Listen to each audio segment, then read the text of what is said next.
ইসলাম শিক্ষা, কৃষি শিক্ষা, তারপরে আনন্দ, তথ্য যোগাযোগ, বাংলাদেশ ও বিশ্ব পরিচয়, তারপরে বিজ্ঞান, ইংলিশ সেকেন্ড পার্ট,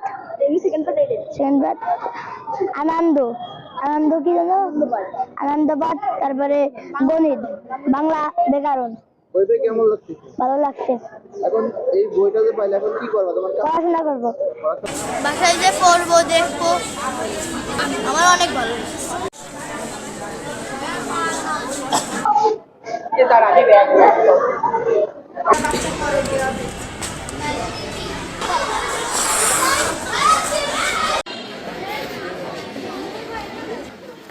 দর্শক, বাবুখালী আফতাবুদ্দিন মাধ্যমিক বিদ্যালয়। নতুন এবং ফিরে আসা গ্রাহকদের জন্য নগদে চলছে ক্যাশব্যাক সহ প্রতিদিন হাজারো উপহার জেতার সুযোগ। হবে আশা আর ফেরা, সারপ্রাইজ সেরা।